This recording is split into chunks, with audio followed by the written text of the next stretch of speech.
So, uh, so we're here to talk about our impressions from the beta tests of New Genesis. Uh, I only got to do the global one personally. I don't know if you guys did either of the others, Yeah. but feel free to share your experiences there too.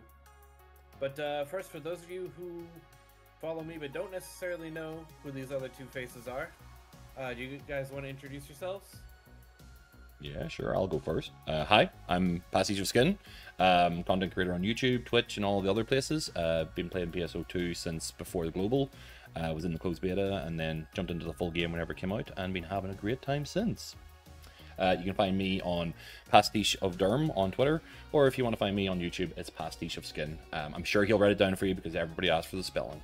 Of course, it'll be links to their channels will be in the description, as it should be. What about you, Flyergo? Alright, as you said, I'm Flyergo, and I do content for PSO2, mostly in gameplay videos, or how we call it, first impression videos of new emergency quests. That's what I think, most known for. And you can find me on YouTube and Twitter under the same name, always Flyergo. Alright, cool. Damn you for being able to maintain your name. Yeah. Alright, so first thing we're going to cover is your initial reaction to the announcement of New Genesis. Now, the game was originally announced back last July, and all we had at the time was just an opening cutscene, or the opening intro. So what was going through your head at the time when you first saw that? Sweet dreams, because I was unconscious whenever it happened. Ended up, I was lying in bed, and I knew there was going to be an announcement happening, but it was one of those things where I kind of like roused myself to just kind of like open up the Twitter feed, and I browsed the Twitter feed, and I saw a video like embedded, and I was like, oh dear sweet God, leapt out of bed, ran downstairs, sat down in front of the computer, and immediately made a reaction video right then and there. So like my actual reaction at the time is recorded, because it was like half bleary-eyed, kind of crawled out of bed, but I'm just unbelievably excited just actually to burn through like the same video over and over again with everything I could imagine that I was thinking about at the time. But yeah, it was a shock to the system, and a really enjoyable fucking surprise. Right. Funny enough, I was actually also asleep when they first announced it. It was the middle of the afternoon when they made the announcement, but I was taking a nap because I was exhausted, because I don't sleep on any sort of schedule. So I wake up like 2 hours after the announcement. I'm looking through Twitter. I haven't even gotten out of bed yet. I'm like, what the hell are people? What are you guys talking about? Like PSO2 Twitter was in an excited uproar. I'm like, what? So I go and find the announcement. I sat there. I must have watched it like 6 times. I made my wife sit down and watch it when she got home from work. I was like, look at this! I was like, yep, well, I'm going to lose whenever that comes out, whatever summer that comes out. You just kissed your wife goodbye at that point. You just immediately just went, no, we're done. So, honey, yeah, I know like, I love you, but we're done. Yeah, it was like, I appreciate your support, but your services are no longer needed. Yeah, I made a TikTok about that when they announced the release month. It was like the month my wife loses me is June 2021. Nice. Like, oh man. My first reaction was funny, because I didn't believe anything that I didn't, how do I say it, how I was watching a streamer's stream at this time, who was watching the Xbox conference, and I was just watching, and I saw, oh, new game, Sega, and then I recognized the PSO2 logo, and oh, that's it, that's Did you hear this? PSO3. and then the title said, still New Genesis PSO2. What? No, what?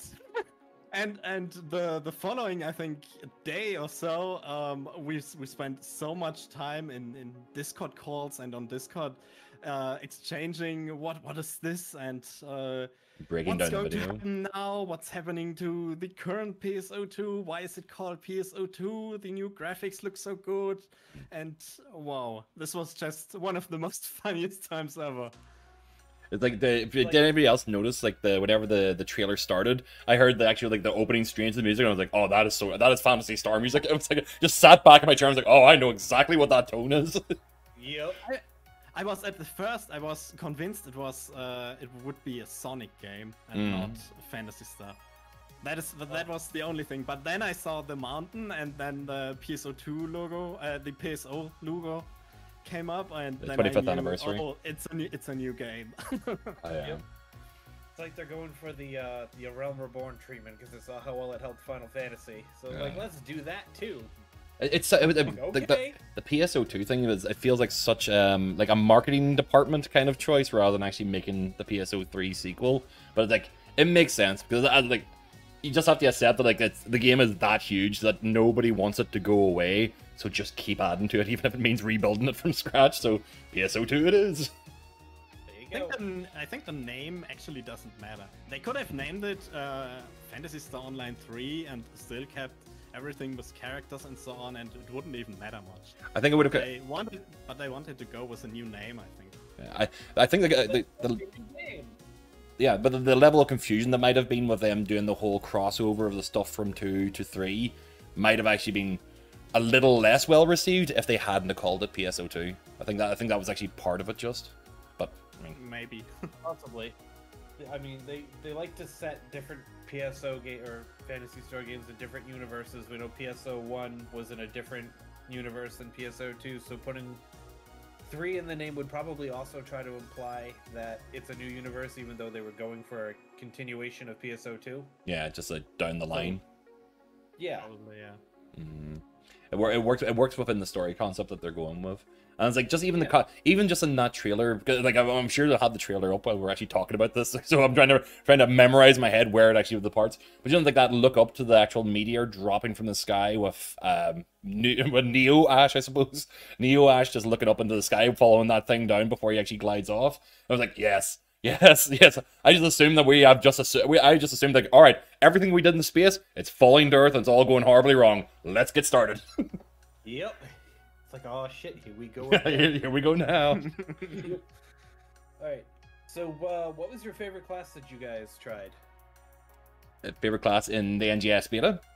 I was torn between Force and Gunner whenever I was playing, but I played mostly Gunner, and I know it was because I played the CBT2 for Japan as well as being able to play the global beta, which was really, really lucky. But both cases, I trended towards the Gunner so hard just because of like the flippy dips. I want all the flippies and all the dippies, and that was actually extremely fun to play. Oh yeah, Gunner feels like you're in a Matrix movie now, Oh, yeah. doesn't it? Well, you're in the Matrix movie without the slowdown, which is the best part. Like everything about the combat rule in BSO2 is great except for the slowdown. I was like, yes, I'm moving slow, but everything is fast. Yo. So like, they actually have that taken away. Feels like they wanted to create bullet time moments, but it doesn't work in an online game where everyone else would have to slow down. Yeah, exactly. Imagine that slowing down everything else because a Gunner did it. You're just in the middle of your like Luster combo, and you're like, which one of you guys is slow? Everybody yells at the one Gunner in the party for slowing down time. Can you imagine the memes? Could you imagine the memes would happen and says no Gunners, no slow-mo, or like no third flip? Just like that would actually be the line. No third flip, you're only allowed to do it twice. Yeah, everybody gets two. Everybody gets two. So what about you, Flyergo? Which class stuck out to you the most? I started with Gunner because I wanted to do something new, and I also wanted to go melee, but fighter isn't my thing, so I started with Hunter. And I think this is also my favorite, has been my favorite class so far. At first, I started with Hunter and subclass Ranger, but I changed it halfway to Gunner because it looked more interesting. Yeah, I think Ranger suffered a lot in the CBT by having not as many skills available to it because it really felt static. It felt like you weren't part of the fight a lot of the time. You're just standing, just hammering down, just emptying your clip, reload, empty clip again, over and over again. It kept me off of the Ranger, even though I enjoyed playing it, especially whenever I got to mix the two of them together a wee bit, but it didn't feel as invigorating as Gunner was. Yeah, I hope that with Launcher, Ranger gets a bit more action, but we will see about this when the game releases. it needs a good AOE because the grenade is great with Ranger. So It actually, looks good, yeah. so having something that actually is going to be AOE for the Ranger could make it a lot more fun. Oh yeah. Oh yeah. So for me, I tried all of them because I did all the side quests they had to get you to try every class. I mained Fighter, but it actually wasn't the one I thought was the most impressive. I'm actually stuck between between Force and Tekker as the ones I thought were the coolest, and it's because of the way elemental properties are handled now, with no weapons having that, and almost every boss seemingly affected by their weapon weakness. Like I saw, was it like fighting Noglaths and having a Force or a Tekker use fire magic on it would actually stun it and lower its defenses. It was cool to see. Watching people fight Banshers with fire spells was amazing. Oh yeah. Yeah. So you just saw them writhing and all. Yeah. So, And, yeah. Yeah, and Tekker having shifted into band as a single class skill instead of separate spells, it's like it feels like they tried to make a more defined support class option in the game, and I think that's really actually cool enough to the point that I thought about doing Tekker Fighter, because a lot of people suggested that would be a really cool setup, even though you would be missing out on Overload because it's main class only. Shift into band can be just as effective, and you can have it up more often.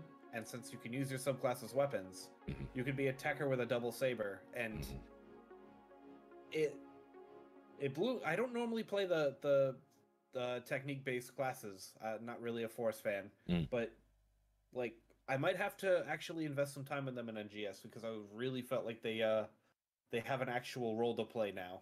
Or a more defined role to play. Like having that elemental effect on Tekker and Force, just like it makes them feel well. They're always going to be mandatory because they're main classes, but having a Tekker who can get that demand and shift it in, as well as status stun most of the larger boss enemies, and then you can switch it even if you are the Tekker, you can switch to Fighter and just dive in with everybody else during the stun period, and then switch back to your like that means you're never going to be bored as a Tekker, or you're never going to be stuck in a situation where your charge times are a problem, or you're not getting a chance to take advantage of those stun moments. And I think that's one of the best things they've managed to do to get those two things to work well together. Absolutely, it's a beautiful thing to see the classes that you only play because nobody else is playing them actually be important. Now we just need Hunter to feel more like a tank. I mean, the perfect parries actually feel tanky, but it's just one of the things where like I did not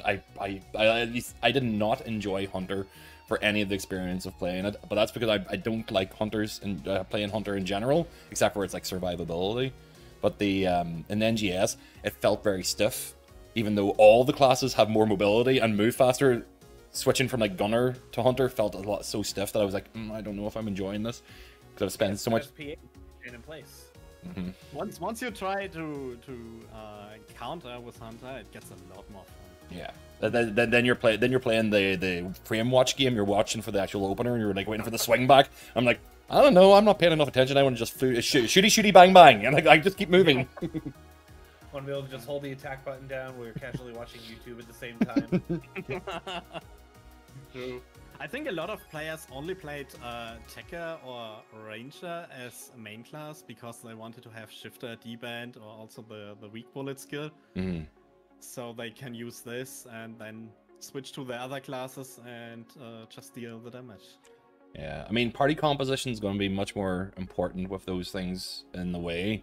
So whenever people were soloing, I could understand exactly why they were doing it, but I don't think I would actually keep that as like my main build. It would be one of those things that like, if I'm soloing, maybe for a while, but as soon as I can pick up a party member, like and they're willing to do it, I do not want to worry about it anymore. For sure. And speaking of soloing, I heard a rumor about this. I can't confirm it myself. I didn't get the chance to. But somebody suggested that urgent quests and NGS scale to the number of players running them. I think it scales to the level and the number of players running them. So I think it only scales to the number of players. Because there's a battle power requirement to even enter. Yeah. Which I'm surprised and happy to see that they're actually very strict about. My first group, I tried to pug for it. We had a member who was at 948 instead of 950, and it wouldn't let us do it. Yeah. if you're It's a not hard the number. minimum, you cannot enter. It doesn't let you try to. And I'm like, that's great.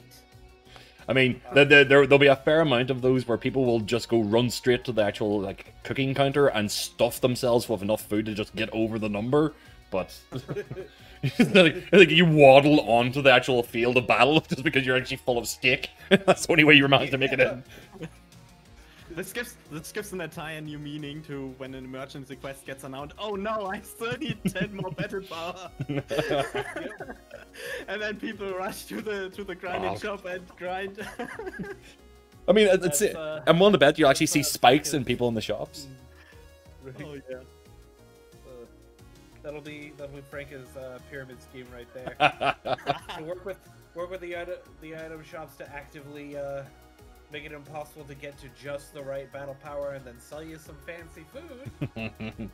God damn those miracle rations, because they are a miracle. Oh yeah. She's been preparing us this whole time. She's been feeding us and actually like getting us in to the point where we need it. Exactly.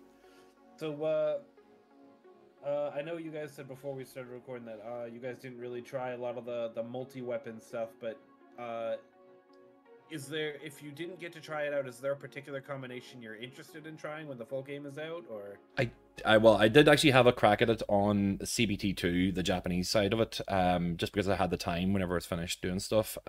What I ended up trying was actually I just wanted to see what combinations you could pull off with the TMG and the rifle, especially so I wanted to actually be able to in mid combat without having to actually like switch weapon to be able to actually go straight into so like. I try to remember what was the combination I was trying, because I remember two of the things I tried didn't work, and one of the things I tried did work, and the one thing I tried that did work was actually kind of fun. Sliding shot from the Ranger supplements it doesn't actually increase your chain attack. So what I was trying to do was actually pop chain attack and then sliding it a sliding shot to try and like pump it up, and then obviously it doesn't count towards the actual chain up.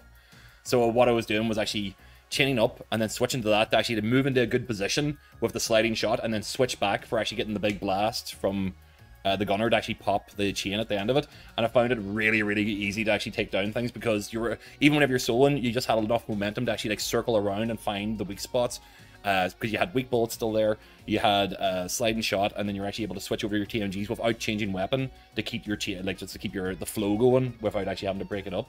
That was actually really fun to do with the multi-weapon. Now, admittedly, I only got to do it with 2 level 1 weapons because of how goddamn expensive that was inside CBT2. Oh, yeah. So it was I didn't get to experiment hard, but I got to try to test a couple of things out, and it was fun to see, but I felt there was limitations to it, especially if you're going to go multi-weapon and there's class skills that are related to it. It was a disappointment. Like if I was using a multi-weapon that was TMG based and happened to have the rifle as part of it, I would like the rifle to also add to the chain attack if I'm popping it on the TMGs or on the same weapon. Like that makes sense to me, but it didn't happen in game, and that was actually a little bit disappointing. What about you, Flyergo? Did you get to try it out, or did you have one in mind you were going to try when the game comes out? I just touched it a bit, but I didn't play around with it. For me, things like these sound more like, oh, you can maybe screw this up, and if you combine these 2 weapons, you have to find the other weapon again, or you also have to think about your affixes that you want to put on it. So it doesn't really make a lot of sense to like put a melee weapon and like a rod, for example, on the same, because you're still having the affixes that only work for melee or for tech. So I didn't play around with it a lot. I will probably dive more into that when the full game is here. Right.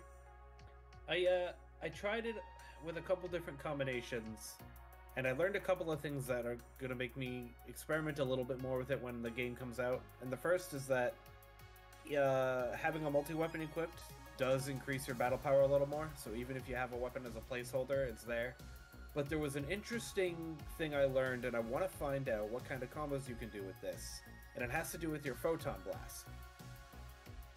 If you guys tried that out, it's kind of like your build-up arts this time around. I found if you set your multi-weapon attack with your secondary weapon you have on there to just a normal attack on your palette, right? Like I did Knuckles and Sword. My normal attack with my sword after attacking and not using my Knuckles again I'd still hold my sword out. If I then used my Photon Blast, it used my sword PA instead of my knuckles. So you could potentially you could set yourself up, like say, I didn't like the Knuckles Photon Blast, but the sword one was a really nice, like, big hit against a single target. It worked cool in urgent quests.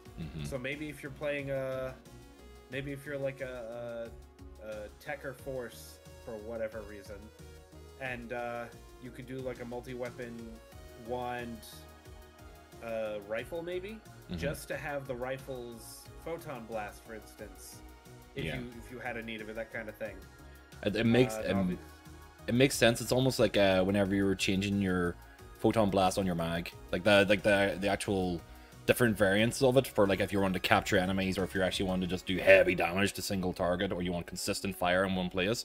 Like that seems like one of the reasons why anybody would be using the multi-weapon. Like I didn't get to try. I didn't try all of the. Oh, I did try all of the PAs, but I can't even think of the ones I didn't enjoy using. Like, whenever you didn't play with them for a short period of time, they disappeared off the back of my head. So I'll need to sit down and rewatch them. But wasn't the Ranger rifle one? Was it a big beam cannon? Is that what that one was? Is that what the PA was for it? Yeah, I'm pretty sure they had like a satellite cannon kind of thing. That was their Photon Blast. I saw a couple people use that. I didn't use Ranger enough to actually get one. I just did the quest with it to kill 50 things and then dropped it. I'm saying, like, no matter what, people are going to do it with the multi-weapons just for the big bang attack, essentially, from it. Like, just to be able to actually have, like, literally a beam of light that's going to kill everything in its path. People will want that, no matter what. Like, people with multi-weapon just for that purpose, just for the PA choices. Oh, of course. It's like, since you're able to use it in that way, that may be a way to, maybe there's a way to use that as part of a rotation or something. And we've got, like, what, like 5 or 6 other weapons we haven't even gotten to use yet, and who knows what they can do. Yeah, I'm looking forward to seeing those. Yeah, so it'll be interesting to see how multi-weapon is utilized when we have an actual meta to work with. Yeah. And I'm also curious about how the further synergy we'll have with the more class skills that we're going, like, because obviously, like, what we got to play was a very, very truncated base with class skills just to get started with. Oh yeah. Did you guys have a favorite area to explore? Was there a place you spent a lot of time in? Ruin City. There's nothing to do there, but I just sat around just staring at the Ruin City. I just loved it. I loved the entire concept of it. The bit that was actually just in can't reach? Yeah. You mean we kind of couldn't reach it, and I was like, I just wanted to be in there, but we couldn't get in there. But it was just like, just looking at it going, like, I need to know the story reason. I don't even really care about the story, but I just love the look of this. This is amazing, because we're literally in the good city that's not damaged, and this one is buggered. I was looking at that, and I actually was, I was talking to someone else about that. I was like, I wonder, maybe it was like, old school Central City, maybe something happened to it, and we moved to a new one, which is not that far away for some reason. Well, like, let's relocate on the other side of this tiny mountain, and maybe it will... Here, could you even imagine if whenever we start, we are at that city and we have to make a mass exodus to Central, because that part of that, like, essentially the things drop from the sky and ruin the place, where we have to actually, like, are doing evacuations, getting people out of there, burning ranger style, putting out fires and getting people out of the situation, you know. Right. That'd be awesome. What about you, Flyergo? Did you have a favorite place to go? Oh yeah, North Elio, or how everybody called it, wetlands. The wetlands. It is the wetlands. So I like that area so much. I don't know why. It's for me, it's most beautiful at night. Yeah, it actually is quite nice. It's so mysterious, and you still have this thing there in the middle. I don't know what to call it yet. Yeah, the base spire thing. Did you climb it? Did you bounce up to the top of it to actually just stand atop the spire? No, because I heard about it. There's a red box up there. Yes. But I never attempted to go up there. The one piece of advice I will give is turn off auto jump. Yeah, I know some of my friends actually attempted or did complete to get all the red boxes available in the beta, but no, I'll save this for when the game releases. Yeah, no, that'd the challenge go through. Building by accident, because the Twin Peaks you see in like the title screen and stuff, I actually climbed to the top of those because I wanted to see if I could, and floated in that direction. You spotted the building and wanted to see if I could reach it. So I ended up. So my first time at that building was actually on top of it, and I'm like, oh look, a crate. A nice surprise, Kel surprise. I think Yeah, I but- spent the first 6 hours just wandering around exploring everything. I was trying to find all the cocoons and all that. I think I spent a fair. I spent at least a day of the CBT2 Japanese one, literally just walking the perimeter of the map that we had access to and just looking outside, just looking out at all the things I can't get access to, just making sure to go along every single inch of it. But there's so many great vistas in the entire place that just like it's made for making screenshots and machinima, essentially with the camera system that they've given us to play with as well. It's so good. So, personally, my favorite area to explore was actually one of the cocoons. I spent a lot of time in the one that was a jumping puzzle. Oh. I can't remember its name. It was actually over there by the building North Elio. I was talking to some of the other people in my alliance, and someone suggested that you can't beat it without gliding at least once. Yeah. And I was like, no. You can do this. You can do this. I need to prove, and I did. I beat it without gliding, and then I posted it in our Discord, and then someone else posts that they were able to beat it in a minute. And they're like, I'm trying to beat this in under a minute. So me and another guy kept running it for like 15 minutes straight to try to do it, and I beat it at 59 seconds. Nice. After like 15 minutes and like way too many runs. Every single time I got to a point where it's like I knew. Yeah, cancel, restart. The speed run's ruined. But I saw some of these runs. Those are really insane. But somebody messaged me after the beta. He didn't understand how somebody can be 2 seconds faster than him.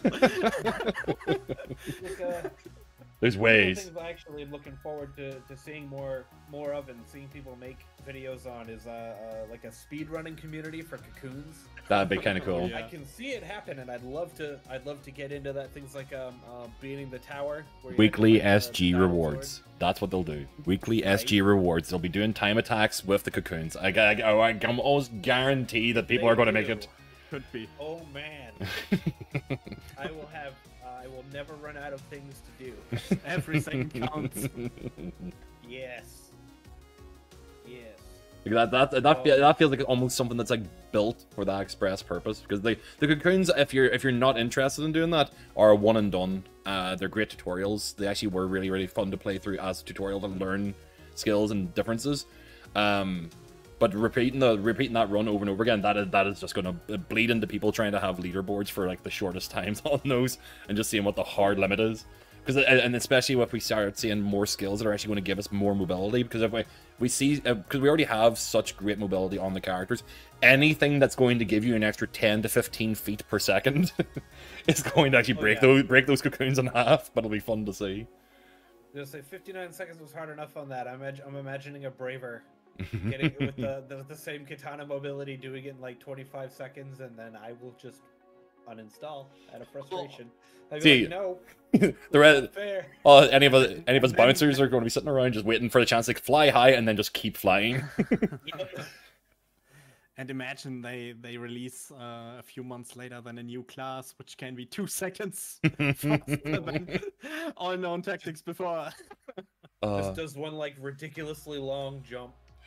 I'm just realizing. Whole cocoons in a single battle. I'm just thinking about this. Like, if you actually got all of the actual like forward acting move and PAs, that will eventually happen, and put them on multi weapons, and then just chain one after another, just keep on. Oh, no. So just all you have is permanent acceleration. Oh. But I can see that happening. Oh yeah, that'll be great. Somebody's gonna break it. That's what people do. So, what was your favorite moment during the beta? What's the thing you did that stood out to you the most? I think, for me, personally, the Gigantics hunt was fun. I am still angry about that. Especially since I think we still don't know when they appear. I mean, I think they mostly appear only during thunderstorms and at night, but that's, I think, all we know. And I know there are enemies that have these thundercloud icon, but no idea what else triggers them. And also there was a funny video I shared. Some people were waiting for the urgent quest, and then suddenly from behind Gigantics. Well, that wipes everybody out in one swing. The entire party. This was one of my favorite moments I saw on somebody else's stream. It's beautiful when that happens though, because like your camera's angled, just be looking at the crowd, and all you see is like boom, 2 people drop on the edge of frame, and you're like, what the fuck just happened? Whoa! And like everybody just drops. This was so funny. Oh, amazing. You just turn around, it's like, oh my god! The thing, even after everybody was dead, he kept shooting at the ground where the dead bodies were. Like, he don't play. He's like, no, it's not enough for you to die. I need you to be buried alive. I'm only here for 60 seconds. I've got a lot to do. Yo. Let's I make also had some random encounters with Gigantics in other areas, and at some point I was playing with a friend, and we were, I think, Mount how was this mountain called for the 3-star farming? Mount Magnus? Magnus, Yeah. Magnus, yeah. And we were there just exploring a bit, and suddenly Gigantic's banter comes to us, and I'm like, oh no, this was level 19, let's go. We don't stand a chance.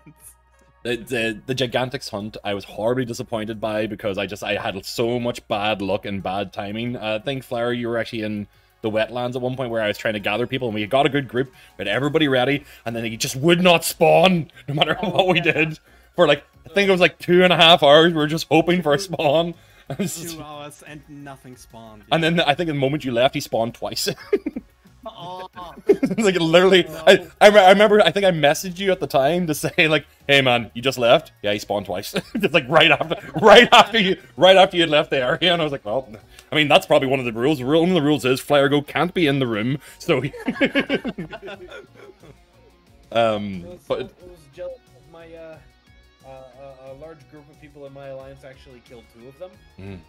Like back to back. Like, because it felt like he did double spawn. He would spawn, and then there would be one shortly afterwards again. So he missed one. You could at least summon a party together for the second spawn. Right, they had, I kid you not, they had 16 people in a Discord chat coordinating that fight. Everyone was 15 or close to it. They all had a fixed unit. Like they coordinated for it. Beat one, took a screenshot of it. While they screenshotted, someone goes, "Oh shit, there's another one," and they killed that too. Well, like, you done it once, you can do it 15 times. It's easy enough. Yep. And I'm sitting in another voice chat in that same Discord, and I start seeing the screenshots pop up, and I'm like, guys, I think they did it. When I pop into the other one, you guys just killed one, didn't you? Yeah, and they're all laughing like, yeah, we got 2, and I'm like, god damn it, and I left. I got so angry. I found a actual Gigantics hunting party, and the thing is, right, I've been keep on referring to Gigantics as that specific boss, the one in the north, and then the wetlands, that is the Datal Sword, the hopeless Datal Sword. I keep referring to that as Gigantics, but is Gigantics actually not the name for all of those 19 stars? Like, so the Bancer is a Gigantics, the Dark Bancer, the Dark Giraffe thing that shows up in like the mainlands. Yeah, it's the name for all. Yeah, so they're all Gigantics. So whenever I actually found a Gigantics hunting party at the very last time I was playing, I think I took a break at the end because I was burned out after 36 hours straight of playing it. But I joined a party that were actually doing a hunt, and they were midway hunting. So they had already killed a Datal Sword, and they were just like on the lap to go and pick up the rest. So I joined them, jumped into the central area where the waterfall is, and you can have like that pit down at the bottom where sometimes the Bancher can spawn. I joined them in the party, arrived in, and it was about 13 seconds after we started, and I just kind of like immediately jumped over, glided over to one of the platforms, looking around, hoping we could find him. It's starting to rain, and the motherfucker spawns right next to me. Like, I'm standing there, and he just pops up to the right-hand side of me, and I'm like, oh shit, and I'm trying to dodge out of the way while also typing, he's here, into the chat at the same time. Right. End up, I watched the just like a plague of locusts, everybody kind of descended upon it, and it didn't have a chance. It got wiped out instantly because they'd just gotten so used to what they were going to do. Immediately set the thing on fire, immediately froze it after it was on fire, and then immediately just like stomped it into the ground like it was a wet stain. End up, they were moving on to the next location. I have an issue with the room system because we don't have the ability to lock rooms or be able to hold parties together. So I was like 10 seconds late jumping into the teleporter with the rest of them, and I immediately lost the party, and they went into another place. The next one spawned, and I was actually out of the chain because of the room being automatically filled by other people. Like, the Gigantics hunts are a lot of fun, but they have a little bit of tweaking to do on that side of it, because if you can get a party of 16 together in, say, a Discord, that still doesn't guarantee that party of 16 can stay together whenever you move from location to location. Yeah. It's a flaw in the system, but I'm sure they'll fix that. Like, there has to be password rooms. Problem they have with urgent quests. At least we were having a 4-player party, and I just wasn't in the city at that time when we were teleporting, and I was somewhere out on the field, and I started the quest, and somebody actually got transported into another urgent quest. We were 3 in this one urgent quest, and the other one landed in another urgent quest. I have no idea how this could happen, but this is actually a thing. Matchmaking. This is why they scale. Yeah. They just what had happened was it was the 4 of you were just too powerful. That's what the problem was. Yep. They're like, oh, we don't want to make it look like it's not challenging enough, so we got to make sure that they're. Yeah. Let's just take out one of the strongest guys and be like, you're on your own now. Yep. And people did that too. I know there are a couple of videos on YouTube now of people soloing the urgent quest. Mm-hmm. And wow. I Now I need to do it too. You can do it. It's a definite wow moment. But it's also one of the things where like there's particular parts of that boss fight that you really realize like if he catches you with one hit, you're getting wheeled about 4 or 5 times back to back, and then even then you can just heal yourself and survive it. But if you dodge like his first attack of a chain, he misses you with everything else. It's like it's just he's locked into in a single attack pattern. So I'm hoping there actually is a little bit more versatility in the unique quest or the urgent quest bosses along the way, like so they don't actually like get locked into a pattern. Like they can, if we can animation interrupt, they should be able to animation interrupt and switch skills at some point. Because it feels they felt still it's a little too stiff still. But I'm sure we will. All we got for our urgent quest boss at the moment was basically a giant Pettis sword. Yeah.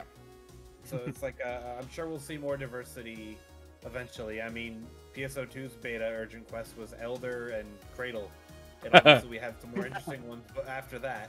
Yeah. Even though we're still over here doing Cradle. No, we were still doing Elder until they changed the value of the money. Yeah, so it wasn't. When we're still doing Elder for campaigns and stuff. Yes, it's true. It pops up. Yeah. Those hands, man. If he keeps throwing hands, I'll keep on completing them because that's a very, very quick way to get that 10 urgent quests. Yeah. So yeah, let's see. Anything that stood out particularly to me? I mean, the urgent quests were fun. I think that just as a whole, there was just so much to do. I think I'd have to say exploring was my favorite part. Finding all kinds of like hidden nooks and crannies. I found this whole over in the falls area. I remember getting excited because I found a whole cave full of materials. Like the whole thing is chock full of dual light. There were three red containers in it. Yeah. That had 10,000 missing in each. I'm like, guys, I found a jackpot. Yeah, I think that room feels like it's designed for some part of the story campaign. It's too big of a room to be for anything else. Or you walk in, I'm like, there's most definitely a boss fight that's supposed to happen here. There's no way it's not. You do not make a room this big for that reason otherwise. Yep. I tried, see in that room particularly, I actually tried to break my way into the roof. Like essentially just bouncing off the walls, trying to get up into the gantryways to see, just in case there might be like a red box hiding up there, just if they're going to be offensive and have 4 red boxes in the one room. But then essentially the room started like clipping you out. You couldn't get up on top of the gantryways. But like just realizing how big that room is, and the fact that it actually like the space doesn't look like it's actually in good condition. It looks like the walls are being torn up and stuff because you can see all the bits on the inside of it. So I can almost see that as actually being this is actually what the cave looks like after the fight, even rather than before. So I'm hoping to see something that's actually a little bit like a bit of terrain difference that actually changes as we work our way through the story. The same way whenever you switch from episode to episode in PSO2 default. Yeah, it'd be cool to see how the world alters. They seem to want to do something with like a living world kind of scenario. We've already got the cool day-night cycle. Enemy behavior is different. Different spawns. Between the two, I'm sure we'll see seasonal stuff as well. At some point, I know we've got seasonal areas like the very obvious tundra that was just out of reach and stuff like that. So I'm sure we'll see that. see on your journeys of actually like exploring around the map, was there any particular points, like little space, spaces that didn't have any particular value? Because like those caves were valuable because like everybody wanted to hunt them down to find the boxes. But did you find any spots that were actually like barren of things, but just looked really, really interesting? The bridge areas that just seem to be connecting off to other areas, like we obviously couldn't get any further, but you're just looking across the bridge, because I did that around the entire perimeter, just trying to see what connecting points there were. But there's like a place to the northeast of the swamp area where you can hit the cocoon and jump over it, and then you go up to the right, but there's actually like that wee hill of mushrooms up in the top corner, and behind that is a bridge, and like just in that little area, it's like the vegetation there is so different from the rest of the area between the marshland and the actual like little valley next to it. It's like almost like I could see what this area is going to actually like lead to if I continue all across that bridge. This foliage continues, so there's a mushroom farm somewhere over there as well that I want to take a look at. So like, it was those little teaser things that just seeing like how the area changes and what's actually going to be coming next to it. I think along the river there's also like a forest that almost looks like it's there as well. For me something like that would be over near the beach area. I was fairly certain I found the direction that starting like beach area we were introduced to is. Cool. It looks like there's a pathway. We can't follow it all the way, but just the general like biome of the area suggests that that's where that leads.